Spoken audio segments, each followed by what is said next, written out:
तो नमस्कार देवियों सज्जनों, एक बार फिर से स्वागत है आपका हमारे चैनल कहानी बात भैया जी में।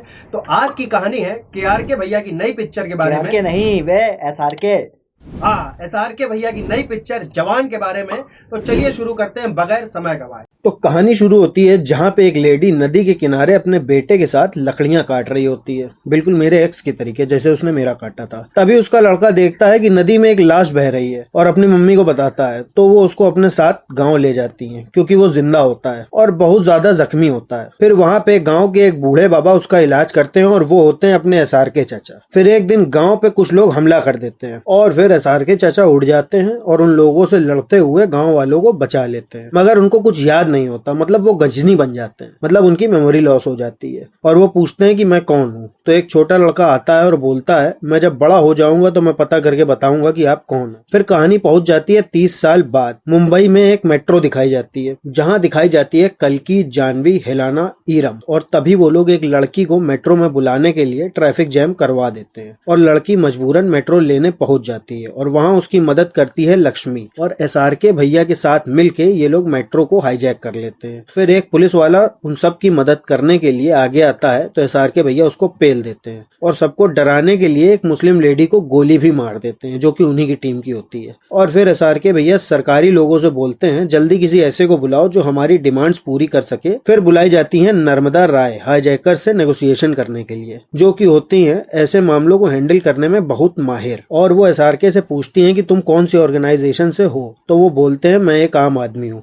और एक गाना चलाने के लिए बोलते हैं जो कि होता है 5 मिनट का, और बोलते हैं ये गाना खत्म होने से पहले एग्रीकल्चर मिनिस्टर लाइन पे होने चाहिए, वरना एक एक करके सारे यात्रियों को मारना शुरू कर देंगे। फिर गाना खत्म होने से पहले मिनिस्टर साहब को आना ही पड़ता है और SRK उनसे सवाल करते हैं कि पिछले 1 साल में कितने किसानों ने आत्महत्या करी, और वो नहीं बता पाते हैं और एक और मौका मांगते हैं और वो मौका भी हाथ से गवा देते हैं। फिर मंत्री जी बोलते हैं ये सवाल जवाब तो होते रहेंगे, कोई और रास्ता हो तो बताओ। तो SRK बोलते हैं हमको चाहिए 40,000 करोड़ 97,13,556 रुपए। तो मंत्री जी बोलते हैं इतने पैसे तो हम नहीं दे सकते। तो SRK बोलते हैं किसी बिजनेसमैन से ले लो। तो मंत्री जी बोलते हैं इतने पैसे कौन सा बिजनेसमैन देगा। फिर SRK बोलते हैं अभी 10 मिनट में एक कॉल आएगा तुम्हारे पास, और वही ट्रैफिक जैम वाली लड़की जिसका नाम होता है आलिया, उससे बोलते हैं अपने पापा को कॉल करो, जो कि होते हैं काली गायकवाड़ माफिया, और वो एक IAS ऑफिसर की शोक सभा में ज्ञान पेल रहे होते हैं जिसको उन्होंने खुद ही मारा होता है क्योंकि वो कुछ गलत चीजों की परमिशन मांग रहे होते हैं और IAS साहब देते नहीं है। वहां से निकलते वक्त उनकी PA बताती है कि आपकी लड़की का कॉल 3 बार आया। फिर क्या था, 15 मिनट के अंदर सारे पैसे SRK भैया को भेज दिए जाते हैं।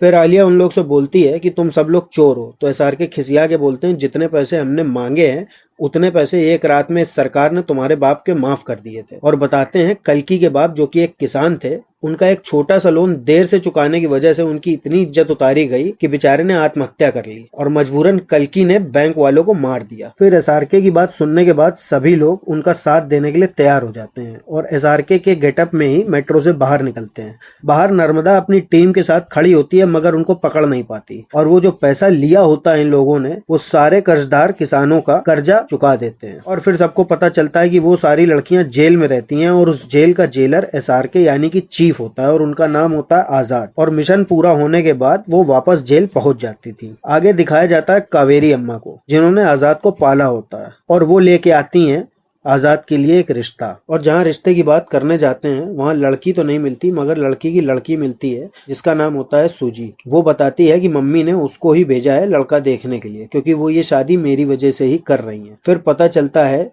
कि सूजी नर्मदा की ही बेटी होती है और वो आजाद को पसंद कर लेती है। फिर नर्मदा भी आजाद को पसंद करने लगती है और इन दोनों की शादी फिक्स हो जाती है। फिर आता है आजाद का दूसरा मिशन और इसमें टारगेट होते हैं हेल्थ मिनिस्टर, और मंत्री जी अपने भाषण में बड़ी बड़ी बातें पेल रहे होते हैं कि हमने सरकारी अस्पतालों को इतना अच्छा कर दिया है कि अगर हमको कोई गोली भी मार दे तो हमको सरकारी अस्पताल में ही ले जाओ। मगर ऐसा होता नहीं है, सरकारी अस्पतालों की हालत बहुत ज्यादा ही झंडू होती है। फिर चलती है गोली और मंत्री जी के सीने में जाके घुस जाती है और उनके कार्यक्रम में मच जाती है भगदड़। फिर बुलाई जाती है एम्बुलेंस जिसमें हेरा फेरी करके आजाद भाई अपनी टीम की मदद से मंत्री जी को अगवा कर लेते हैं और एक सरकारी अस्पताल में ले जाते। फिर सारी पुलिस फोर्स उसी सरकारी अस्पताल के बाहर जमा हो जाती। फिर आजाद भाई अपनी डिमांड बताने से पहले एक स्टोरी सुनाते हैं जिसमें उनकी एक टीम की लड़की ईरम की, जो कि डॉक्टर होती है सरकारी ही अस्पताल में, एक दिन ईरम के अस्पताल में 57 बच्चे आते हैं बहुत ही नाजुक हालत में। उनको ऑक्सीजन की बहुत जरूरत होती है, मगर सरकारी अस्पताल में ऑक्सीजन का कोई जुगाड़ नहीं होता और वो बच्चे मर जाते हैं सरकारी काम में घपलेबाजी के चक्कर में, और सारा आरोप आ जाता है ईरम के ऊपर और उसको जेल हो जाती है। फिर आजाद भाई की डिमांड होती है कि इस कांड के पीछे जो लोग असली में जिम्मेदार हैं उनको सजा दी जाए, और वैसा ही होता है। फिर वापसी के लिए ये लोग चॉपर मंगवा के निकल ही रहे होते हैं, तभी पुलिस से उनका सामना होता है और नर्मदा और आजाद की हाथापाई भी होती है, मगर वो आजाद को देख नहीं पाती और ये लोग वहां से निकल लेते हैं। दूसरी तरफ काली भाई चले जाते हैं विदेश अपने बिजनेस के लिए, और इंडिया का सारा काम अपने भाई को दे के जाते हैं, और आजाद और नर्मदा की शादी हो जाती है। फिर आजाद अपनी वाइफ को सब कुछ बताने जा ही रहा होता है,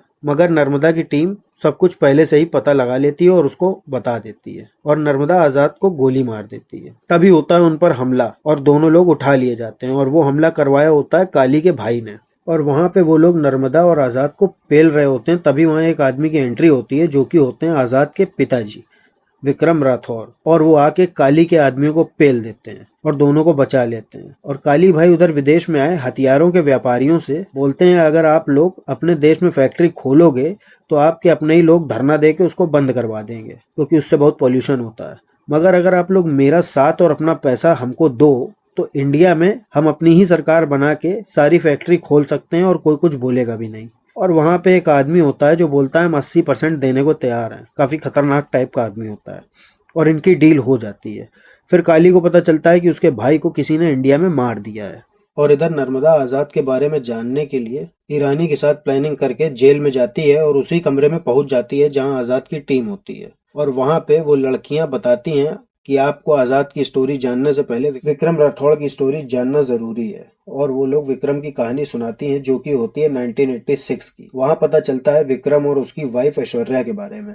विक्रम इंडिया के स्पेशल ऑप्स का एक सिपाही होता है और उसको एक मिशन के लिए बुलाया जाता है जिसमें बॉर्डर के पास एक टीम को कुछ आतंकवादियों ने मार दिया होता है, और उनको बचाने के लिए एक टीम गई होती है, वो भी वहीं फंसे हुए होते हैं। और अब इंडिया को स्पेशल ऑप्स की मदद लेनी पड़ेगी, और स्पेशल ऑप्स के 6 लोग जाते हैं, लड़ाई करते हैं, मगर उन 6 लोगों की बंदूकें काम करना बंद कर देती हैं। मगर फिर भी वो लोग लड़ाई जीत के आ जाते हैं, और फिर इंक्वायरी बिठाई जाती है उसकी जो बंदूकों ने काम करना बंद कर दिया था, और वो बंदूकें काली गायकवाड़ ने आर्मी को सप्लाई करी होती हैं।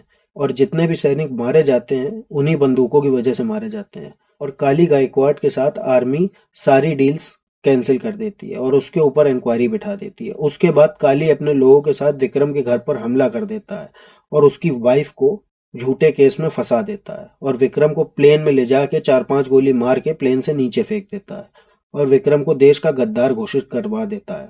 इसी चक्कर में ऐश्वर्या यानी उसकी वाइफ को फांसी दी जा रही होती है, मगर फांसी देते टाइम पता चलता है कि ऐश्वर्या पेट से है, यानी कि प्रेग्नेंट है। और इंडियन रूल्स के मुताबिक अगर कोई लेडी प्रेग्नेंट हो तो जब तक उसका बच्चा हो नहीं जाता और वो 5 साल का नहीं हो जाता तब तक उस लेडी को फांसी नहीं दी जा सकती। फिर 1 साल बाद होते हैं आजाद, और उनको जेल में बहुत ही नाजों से पाला जाता है। फिर वो 5 साल के हो जाते हैं और ऐश्वर्या को फांसी दे दी जाती है।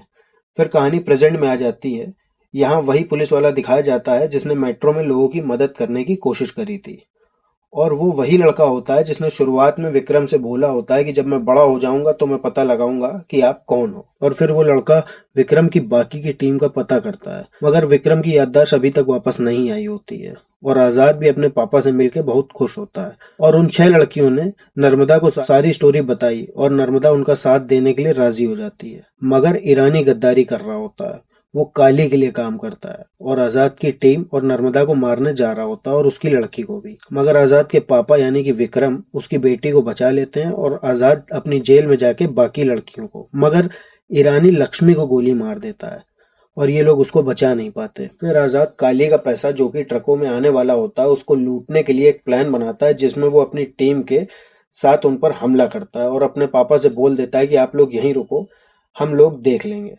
मगर आजाद की टीम उनका सामना नहीं कर पाती और फिर विक्रम राठौड़ की एंट्री होती है और वो आकर सारा मामला संभाल लेते हैं और आजाद से बोलते हैं कि तुम पैसा लेकर निकलो, हम इन लोगों को देख लेंगे। मगर विक्रम की भी टीम पकड़ी जाती है और काली उनको बहुत टॉर्चर करता है। और फिर टीवी पे न्यूज आती है कि आजाद ने जेल की 6000 लड़कियों को बंदी बना लिया और अगर उसकी डिमांड पूरी नहीं की गई तो वो उन सारी लड़कियों को मार देगा। मगर बाहर किसी को ये पता नहीं होता कि वो ही उस जेल का जेलर है, क्योंकि वो सारे कांड सारे मिशन भेस बदल कर करता है। और इस बार मांडवली करने के लिए आते हैं संजय दत्त, आका माधवन नायक, और आजाद की डिमांड होती है हेड ऑफ स्टेट का साइन। और उसको पता होता है कि साइन तो उसको आसानी से मिल जाएंगे क्योंकि पूरे देश की ईवीएम मशीन भी उसके कब्जे में होती हैं, और उसको साइन चाहिए होते हैं उन ऑर्डर्स पर जिनमें बड़ी बड़ी फैक्ट्रीज को बंद करवाया जाता है, जिससे पर्यावरण को बहुत नुकसान होता है। और उसमें सबसे ज्यादा फैक्ट्री होती है काली गायकवाड की, और काली जेल के खुफिया रास्ते से जेल के अंदर पहुंच जाता है विक्रम को लेकर और अपने पैसे वापस मांगता है, और विक्रम को 2-4 बार मारता है आजाद को दबाव में लेने के लिए, मगर आजाद दबाव में आता नहीं है, और फिर बंदूक उठाकर गोली चलाने ही जा रहा होता है और गोली चलाता है, और इस बार फिर से बंदूक काम नहीं करती और विक्रम को सारी पुरानी बातें याद आ जाती हैं। फिर क्या आता है, फिर बाप बेटा मिल के सबको पेलते हैं और कहानी हो जाती है खत्म। तो कुल मिला के कहानी के अंदर बताया गया है सरकार में हो रहे भ्रष्टाचार के बारे में। और एक सीन में SRK भैया बताते हैं जो कि चुनाव के टाइम हर कोई बोलता है कि वोट दें, सोच समझ के दें, इसको दें उसको दें, और हमारा भी यही कहना है कि वोट दें, बिल्कुल दें और सोच समझ के दें, और दारू और पैसा लेकर वोट ना दें, वरना पता ही ना चले रात में किस पार्टी वाले ने दारू पिलाया था, बटन किस में दबानी है। ठीक है, तो वोट दें, ध्यान से दें। तब तक के लिए हम भी चलते हैं, मिलते हैं एक नई वीडियो में नई पिक्चर के साथ। तब तक के लिए जय श्री राम, राधे राधे।